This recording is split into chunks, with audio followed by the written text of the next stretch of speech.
रहे, चंदा आरोप हम लिया, बीफ कंपनी से चंदा लिया। हम आरोप नहीं लगा रहे भैया, ये प्रमाणित हो चुका है, प्रमाणित हो चुका है कि आपने उसी कंपनी से 250 करोड़ का चंदा लिया। तो आपकी कहानी करने में अंतर, ये बात नए नए युवाओं को समझना पड़ेगा। आप मंदिर के साइज के लिए नहीं आए थे प्रधानमंत्री जी, आप मंदिर की मस्जिद के साइज के लिए आपको प्रधानमंत्री नहीं बनाया था। आपको प्रधानमंत्री बनाया गया था विकास के लिए, रोजगार के लिए, किसानों की आय दुगना उसके लिए, स्वास्थ्य व्यवस्था के लिए। नमस्कार, मैं हूं राजू रायन, आप देख रहे हैं भारत की आवाज़। अभी हमारी मौजूदगी खगड़िया राजद कार्यालय में है, जहां पर आप जिस तस्वीर में देख रहे हैं, ये दीपक चंद्रवंशी है जो राजद के पहले ज़िला महासचिव थे, लेकिन आज इनको खगड़िया जिला के नगर परिषद के नगर अध्यक्ष बनाया गया। तो आखिर सर से पूछेंगे, आखिर ये जो कामयाबी मिली है इस पर सबसे पहले तो मैं अपने चैनल की ओर से बधाई देना चाहूँगा। सर आपको बहुत बहुत बधाई। आपको ये बहुत बहुत बधाई। और जो दायित्व मुझे मिला है माननीय जिला अध्यक्ष मनोहर जी के द्वारा, मैं उसको धरातल पर उतारूँगा और राजद की विचारधारा को, राजद के कार्यों को गांव-गांव जन जन तक पहुंचाऊंगा और राजद को मजबूती प्रदान करूंगा। सर अप्रैल में चुनाव है आप लोगों का और आप नए नगर परिषद के नगर अध्यक्ष बने हैं, तो आपकी क्या तैयारी रहेगी नगर परिषद? देखिए, हम तो पूर्व में भी वार्ड काउंसलर थे और जहां से हम चुनाव जीते वो शुद्ध रूप से व्यवसायी वर्ग का क्षेत्र है, मुस्लिम वर्ग का क्षेत्र है। और हम जिनके खिलाफ चुनाव लड़े थे, अभी वर्तमान में वो जिला अध्यक्ष हैं भाजपा के, उनको मैंने पूर्व में चुनाव हराया। वो मेरे खिलाफ थे। जो वर्तमान में जिला अध्यक्ष हैं उनको मैंने पूर्व में चुनाव हराया, इसलिए चुनाव हरा पाया क्योंकि वो उनका गिरी क्षेत्र है, वहाँ वो रहते हैं और मैं उस वार्ड का निवासी और वोटर भी नहीं था, तब भी मैं वहाँ जाकर चुनाव लड़ा और वहाँ पे चुनाव जीता। इसका कारण था कि हम आम जन से, आम लोगों से मेरा व्यक्तिगत जुड़ाव, व्यवहार के कारण हम वहाँ जाकर के चुनाव जीते, क्योंकि मेरा पूर्व में काम किया हुआ था। क्योंकि लोगों के जो आशा था, जो आशाएं हमसे थी, उस पर हमने खड़ा उतरने के काम किया, जिस कारण से हम वहाँ जाके वार्ड काउंसलर बने।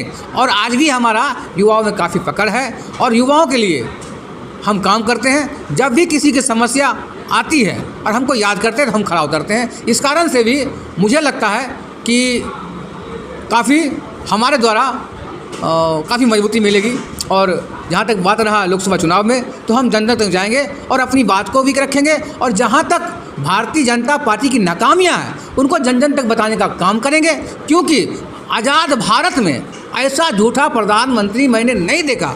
आप मीडिया के माध्यम से देख सकते हैं, उनका 14 के बाद जो स्टेटमेंट आया, लोगों के आम चुनावों में, सभाओं में उन्होंने जो बात कही, उन पे खड़ा उतरने का काम नहीं किए। उन्होंने क्या कहा, भाई बहनों हमको 50 दिन चाहिए, मैं देश का दिशा और दशा बदल दूंगा। उन्होंने क्या कहा, हम आएंगे हर साल 2 करोड़ रोजगार देंगे। दिया क्या? वो क्या कहे, हम आएंगे तो 15-15 लाख लोगों के खाता में जाएगा। मिला क्या? वो जहाँ जहाँ देखिएगा आप, जहाँ जहाँ जाएंगे सभा में वो भ्रष्टाचार पे बात करेंगे। और आज देखिए भारत का सबसे भ्रष्टाचार निकलेगा इलेक्ट्रॉल बॉन्ड। निकल गया है, निकले। देखिए एक सवाल है कि आप जनप्रतिनिधि रह चुके हैं, आपको समझाने की ज़रूरत नहीं है और देश में कितना युवा बेरोज़गार है वो आपको मालूम है। लेकिन कहीं न कहीं विपक्ष में आप लोग हैं, तो युवाओं को समझाना आपका कर्तव्य है कि क्योंकि 2024 आपका बहुत बड़ा चुनाव है और आपके ऊपर बहुत बड़ी जिम्मेवारियाँ हैं। क्या कहेंगे? नहीं, हम तो क्या बोले, जन जन तक जाएंगे और भारतीय जनता पार्टी अपनी नीतियों के बारे में बताएंगे। आप देखिए ना साहब, 17 महीना में हमारे नेता आदरणीय बिहार के भविष्य और पूर्व उप मुख्यमंत्री तेजस्वी यादव जी ने 17 महीना में उन्होंने 10 लाख नौकरी का रोजगार की वादा किया था। अगर शायद सरकार में अभी तक रहते तो 10 लाख लोगों को नौकरी मिलता, लेकिन 17 महीना में उन्होंने 4.5 लाख लोगों को रोजगार दिया। और हमारे नेता जो कहते हैं करते हैं, जुमलेबाजी नहीं करते हैं। और आप देखिए ना, वो जुमलेबाजी की सरकार है। उन्होंने क्या कहा, अभी कहे ना आएंगे तो हम 2 करोड़ लोगों को रोजगार देंगे, 15-15 लाख खाता में जाएगा। हाँ, क्या हुआ? किसी को मिला था क्या? आप जो चुनाव, आप क्या बोले कि भ्रष्टाचार के बारे में बोलते हैं। आप महाराष्ट्र गए, अजित पवार के बारे में बोले, आप गए छगन भुजबल के बारे में बोले, आप बोले नारायण राणे के बारे में बोले कि ये भ्रष्टाचारी है, आज कहाँ ये लोग भ्रष्टाचारी? आप अगर सही में देश के लिए सोचते ये लोग जेल में शायद होते। आपको बता देना चाहते हैं यही महागठबंधन की सरकारें थी। जब मनमोहन सिंह जब प्रधानमंत्री थे उनके रीजन में उन्होंने कभी भी ईडी या सीबीआई का दुरुपयोग नहीं किया। ये लोग स्वतंत्र थे, सुप्रीम कोर्ट स्वतंत्र था, ईडी स्वतंत्र था, सीबीआई स्वतंत्र था। लेकिन इसकी सरकार में आज ईडी सीबीआई सब लोग इनके तोता हैं, इन पर निरंतर है पूर्णता इनको। आप देखिए ना अभी क्या बोले, सारे लोग इनके दल में हैं। अभी असम के मुख्यमंत्री है ना विश्व शर्मा जी, तो कहाँ है? भारतीय जनता पार्टी में। मधु कोड़ा गीता कोड़ा कहाँ है? भारतीय जनता पार्टी में। अजित पवार कहाँ है? भारतीय जनता पार्टी में। छगन भुजबल कहाँ है? भारतीय जनता पार्टी में। नारायण राणे कहाँ है? भारतीय जनता पार्टी में। जो भ्रष्टाचारी हैं आज इनके पार्टी में हैं। और सबसे बड़ी बात है कांग्रेस की सरकार में बता देते हैं जिन पे भ्रष्टाचार का आरोप लगा, सिद्ध नहीं हुआ, आरोप लगा हुआ, वो जेल गए। सुरेश कलमाड़ी हैं, सारा प्रमुख हैं, डी राजा हैं, कनिमोई हैं, जिन पे भी आरोप लगा जेल गए। उसमें किसी भी सरकार का हस्तक्षेप नहीं था। यही सामने यही कथनी और करनी में अंतर है साहब। भारतीय जनता पार्टी में कहती कुछ है, करती कुछ है। तो कहने का देखिए एक और मकसद है कि आप देख रहे हैं दिल्ली की सरकार मुख्यमंत्री केजरीवाल को भी जेल में डाल दिया। दूसरी आप झारखंड में देख सकते हैं हेमंत सोरेन को भी जेल में डाल दिया। तो आम आदमी पार्टी की तरफ से एक बयान आया है कि ये ब्रिटिश से भी खतरनाक पार्टी है। इनके जो साथ जो हाँ में हाँ कहती है उसको जिस तरह से जिंदल को टिकट दिया गया, ये सीधा उदाहरण कि जो उसके साथ होता है उसको मान सम्मान सब चीज़ मिलता है। अरे अभी केजरीवाल जी का बयान आया, आज का बयान है। केजरी जी बोले कि हमको पूर्णतः दबाव बनाया जा रहा है कि आप भारतीय जनता पार्टी में शामिल हो जाइए। हाँ, इसी कारण। और जो नहीं मानता उसको जेल भेजते हैं किसी न किसी कारण से। आप देखिए ना साहब, आप क्या बोले? आरोप तो लगाया भाजपा पार्टी ने ये शराब घोटाला में है। हेमंत सोरेन पे आरोप है कि ज़मीन 8 एकड़ का उस पर आरोप। हेमंत सोरेन जी क्या बोले? हेमंत सोरेन जी क्या बोले? अगर साबित होता है तो राजनीति छोड़ देंगे हम। कहीं ना साबित किया हो, साबित होता है तो राजनीति छोड़ देंगे। हेमंत सोरेन जी का स्टेटमेंट है, उन्होंने विधानसभा में ये स्टेटमेंट दिया कि अगर मेरे पर आरोप साबित होता है हम राजनीति से त्याग दे देंगे। सबसे बड़ी बात है, आप क्या बोले? गौ हत्या बंद होगी, गौ हत्या बंद होगी। आप उसी कंपनी से 250 करोड़ रुपया चंदा लेते हैं इलेक्ट्रॉनिक बॉन्ड से। आप कोरोना काल में यही कोविशील्ड आप पूरे भारत में कहे कि टीका लगाओ, टीका लगवाओ, टीका लगवाओ। टीका लगवाने का कारण यही था कि आप जो है टीका लगवाने का कारण यही था कि आप उससे 500 करोड़ रुपया इलेक्ट्रॉनिक बॉन्ड से चंदा लिए। ये बात आम लोगों को समझना पड़ेगा। तो बहुत बड़ी बात बोल दी है। भाजपा पार्टी में तो गौ हत्या के खिलाफ है, तो फिर आप आरोप लगा रहे हैं कि वो चंदा लिया, बीफ कंपनी से चंदा लिया। हम आरोप नहीं लगा रहे भैया, ये प्रमाणित हो चुका है, हो चुका है कि आपने उसी कंपनी से 250 करोड़ रुपया चंदा लिया। छुपा हुआ बात नहीं। तो आपकी कहानी करने में अंतर, ये बात नए युवाओं को समझना पड़ेगा। आप मंदिर के साइज के लिए नहीं आए थे प्रधानमंत्री जी। आप मस्जिद के साइज के लिए आपको प्रधानमंत्री नहीं बनाया था।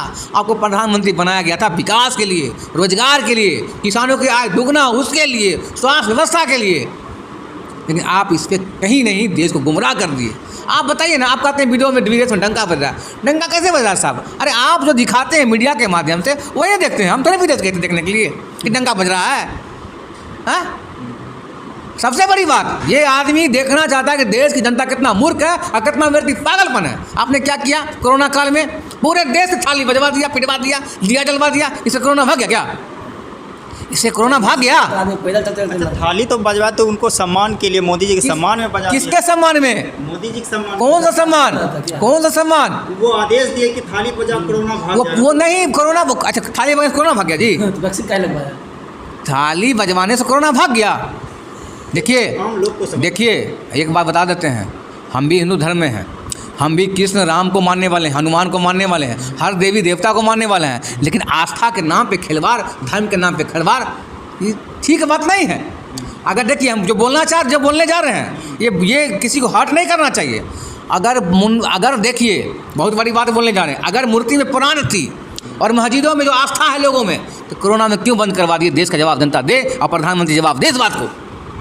अस्पतालें खुलवा दी गई और लोग अस्पताल अगर इलाज के लिए अस्पताल कम था तो स्कूल, होटल, बिल्डिंग प्राइवेट वो खुलवा दिया गया था और मंदिर और मस्जिद बंद करा दिया। आप ये बोल रहे हैं कि स्वास्थ्य के लिए अस्पताल खुलवाना चाहिए, लेकिन एक प्रवक्ता हैं पत्रकार हैं बहुत बड़े चैनल के, उन्होंने कहा अगर आप मन से जाते हैं मंदिर तो आपको अस्पताल जाने की ज़रूरत ही नहीं है। वो बड़े लोग हैं तो कुछ तो उनके अंदर ज्ञान होगा। देखिए आज वही एम्स में भर्ती है, पता है आपको? उनको वो जब बीमार पड़े एम्स में जाके भर्ती हुए, उसमें जाके भर्ती कर वही जा कर के एम्स में भर्ती किए। और हम भी हिंदू धर्म को मानने वाले हैं और हम इस बात को कहना चाहते हैं। और आप जो नारा जो देश में आग लगाएं हिंदू वर्सेस मुस्लिम का, और जो हिंदू वर्ग के लोग हैं जो मुस्लिम धर्म को विरोध जो कहते हैं कि मुस्लिम की बात करते हैं, हम आम लोगों की बात करते हैं जो हम सुनते हैं समाज में, हमको एक बात बता दीजिए, आप हिंदू धर्म गुरु को भी नहीं मानने वाले लोग हैं। जब आप कौन नियुक्त किया चार शंकराचार्य को? जो चार भारत में चार शंकराचार्य हैं हिंदू धर्म के जो ग्रंथ के लोग हैं, वो उनको पागल घोषित कर दिया भारत की जनता, एक मूर्ख प्रधानमंत्री कारण। और मुस्लिम धर्म की बात करते हो, मुस्लिम धर्म में अगर जामा मस्जिद से एक बार ऐलान कर दिया जाएगा किसी मुस्लिम की हिमाकत नहीं है, उस धर्म गुरु की बात कर देगा, आप उसकी बात करते हो? है औकात किसी की कि मुस्लिम धर्म गुरु कह दे, जामा मस्जिद से ऐलान कर दे, किसी मुस्लिम की बात कर देगा? लेकिन यही देश के लोग हैं, यही देश के प्रधानमंत्री हैं, ये चार शंकराचार्य को गाली सुनवाने काम किया। ये चारों शंकराचार्य कहे कि अभी शुभ दिन नहीं है मंदिर का प्राण प्रतिष्ठा में, लेकिन उनको लोग से गाली सुनवाया। देखिए सर, लोग समझ कहाँ रहे हैं, आखिर वो तो हमेशा देख रहे हैं कि उनकी बात अगर कोई नहीं मानता है तो उसको सज़ा दी जाती है, ईडी भेज दी जाती है, सीबीआई भेज दी जाती है। लेकिन कहने का मतलब है वो जो उसके साथ होते हैं उसको टिकट मिलता है, मंत्री बना दिया जाता है, जो नए नवनियुक्त मोहन यादव है उसको सीएम बना दिया जाता है। तो यही बात तो समझने की बात है ना, यही आम लोगों की समझने की बात है। हम तो अपील करते हैं आम लोगों से कि अपना मताधिकार का प्रयोग आप स्वयं करें, समझ के करें। आपका विवेक है, स्वविवेक है, आप विवेक का इस्तेमाल करें। आप फ़र्क देखिए, लोगों में फ़र्क देखिए, वो जो कहे उस बातों में अंतर से कितनी सच्चाइयाँ हैं, इस बात को लोगों को समझना पड़ेगा। चलिए, बहुत बहुत धन्यवाद। आप सुन रहे थे दीपक चंद्रवंशी को, जो कि अभी नवनियुक्त नगर परिषद के नगर अध्यक्ष बने हैं। इन्होंने कहा कि हमें धर्म और आस्था को अलग करके स्वास्थ्य और जो देश की तरक्की और विकास के बारे में वोट करना चाहिए। तो साथ में और हैं अखिलेश जी, अनुज कुमार जी, तो उनसे पूछेंगे सर क्या कहना चाहेंगे आज मीटिंग में जो बातचीत हुई है। आज का सबसे पहले मैं आपको बहुत बहुत धन्यवाद देता हूँ। आज का जो मेन उद्देश्य था वो चुनाव का जैसे सरगर्मी चालू हो गया, आप तो जानते हैं। तो आज का हमारे भाई इनको नगर प्रखंड अध्यक्ष चुना गया है, इसके लिए नगर अध्यक्ष, तो इनको बहुत बहुत धन्यवाद देते हैं और बधाई देते हैं। साथ में देखिए सबसे मेन मुद्दा क्या है, इस वक्त जो है ना मोदी जी अपने चुनाव जीतने के लिए कुछ भी करने के लिए तैयार है। अभी देखिए केजरीवाल जी को उनको फंसा दिया, हेमंत सोरेन को फंसा दिया, ये सब इनका चाल है, इनका नीति है। ये चाहते हैं कि इस तरह का काम करेंगे तो जो भी नेता है वो हमारे पास आ जाएगा, लेकिन ऐसा होने वाला नहीं है अब, क्योंकि जो डरने वाला था वो उनके पास चला गया, अब सब उनसे लड़ने वाला है। और इस बार ऐसी लड़ाई होगा, वो जो हवाई में बोलते हैं ना कि 400 पार, इस बार तो हमको लगते हैं उनको 100 पार नहीं होगा। ये आपको विश्वास? ये बिल्कुल हमको नहीं, पूरे देश को जनता बता रहा है ना, पूरे जनता देश को जितना उन्होंने देश में लूटने का काम किया है, उनको हवाई फायर करने सब कोई ज़रूरत नहीं है। चलिए आप सुन रहे अजीत जी को, और एक हमारे ये साथ में राजद के साथी हैं, उनसे ही नाम जानेंगे। सर आप अपना नाम परिचय। मैं राजा मल्लिक, स्वच्छ कार्य श्रमिक प्रकोष्ठ का जिला अध्यक्ष, राजद कार्यालय खगड़िया। सबसे पहले मैं आपको नमस्कार करता हूं। आपके माध्यम से ही पूरे भारत में घर घर तक न्यूज़ पहुंचती है। तो देखिए क्या कहिएगा 2024 की क्या तैयारियां हैं जो कि अभी देश में चल रही है? एक तरफ स्वास्थ्य है, एक तरफ विकास है, एक तरफ धर्म की राजनीति है, इस पर क्या लगता है आपको? देखिए धर्म तो धर्म वाले लोग मानेंगे, हम एक चीज़ को मानते हैं, व्यक्तिगत इंसान में व्यक्तिगत होना ज़रूरी है। इंसान सब एक है, धर्म अनेक है। धर्म बनाया किसने? धर्म बनाया हम लोग ने। धर्म सिर्फ हम लोग बना है, धर्म ऊपर से बन के नहीं आया, धर्म ईश्वर बना के नहीं गए। हिंदू भी वही खाते हैं, मुस्लिम भी वही खाते हैं, सिख भी वही खाते हैं, ईसाई भी वही खाते हैं। हाँ, कुछ जुगलेबाजों की सरकार है जो इस चीज़ को बंटवारा कर रहे हैं, जाति जाति में बंटवारा कर रहे हैं, धर्म में बंटवारा कर रहे हैं, हमेशा मंदिर और मस्जिद बोल बोल कर अपना सिक्का सेक रहे हैं। ऐसे जुगलबाज सरकार से हम लोग को परहेज़ करना होगा। ऐसी स्थिति है। तो बिहार में 40 सीट है, तो उसमें आप लोग की क्या मजबूती, क्या तैयार? सबसे पहले तो एक चीज़ आपको बता देना चाहता हूँ कि राजद की स्थिति पहले क्या थी वो पता नहीं, लेकिन इस बार 2024 की स्थिति आपको बता रहे हैं। जैसा खगड़िया जिला का जिला अध्यक्ष चुना गया, उस हिसाब से इस चीज़ का गारंटी लेंगे, खगड़िया जिला से राजद राष्ट्रीय जनता दल काफ़ी मजबूत है और इस बार किसी भी गठबंधन में किसी को भी टिकट मिले यहाँ से लोकसभा का, उसमें वो विजय पाएंगे। कारण है यहाँ का जिला अध्यक्ष श्री मनोहर कुमार यादव जी जानदार, शानदार, काफ़ी कर्मठ ईमानदार हैं और आज उन्हीं के बदौलत प्रत्येक जाति, वो जाति को जो पूछा नहीं जाता था, उस जाति को भी लेकर ये अपनी बराबरी में बैठाने का काम किए। चलिए हमसे जुड़ने के लिए धन्यवाद। देखिए राजा मलिक जी, अभी जो है लोग ईमानदारी का कम, पैसों का ज़्यादा सम्मान करता है, आप बेहतर समझते होंगे। लेकिन आपके खगड़िया में महागठबंधन का जो उम्मीदवार है संजय कुशवाहा जी, कहीं न कहीं जो सामने प्रत्याशी दिख रहा है रेणु कुशवाहा, चौधरी महबूब अली कैसर जी, उनके सामने कहीं न कहीं उनके जो पैसा के मामले में या जो आर्थिक के मामले में कमज़ोर देखा जाता है, तो कैसे उनको जीतेंगे? देखिए सबसे मेन बात है प्रत्याशी पर निर्भर है, कैंडिडेट कैसा आप उतार रहे हैं मैदान में, इस चीज़ पर निर्भर है। हम आपको एक चीज़ बताना भूल गए थे कि हम अलौली नगर पंचायत से वार्ड पार्षद भी हैं अभी वर्तमान में 3 नंबर का। तो सर हमारे पास एक भी पैसा नहीं था, हम किसी समाज को ये भी एक कप चाय भी नहीं पिलाया मैंने, फिर भी समाज में उतना मेरा प्रति था प्रेम, उनके अंदर मेरे लिए काफ़ी प्यार था उभरता हुआ, जो हमें उस जगह पर बैठाने का काम किए। हो सकते हैं उसी तरह संजय कुशवाहा जी को खगड़िया लोकसभा के चुनाव से उनको उनकी जहाँ माइंड है, जहाँ उनकी सोच है, हो सकता है उस सोच को उसके गद्दी तक पहुँचाने का काम करेंगे। चलिए बहुत बहुत धन्यवाद। तो आप आज का जो आपको सुना रहे थे खगड़िया राजद कार्यालय से, तो देखते रहें, आपको मैं लगातार जो लोकसभा चुनाव है मैं आपको पूरी तैयारी और इसका लाइव तस्वीर आपको दिखाऊंगा, इसलिए हमारे चैनल को लाइक और सब्सक्राइब और फॉलो करें। नमस्कार।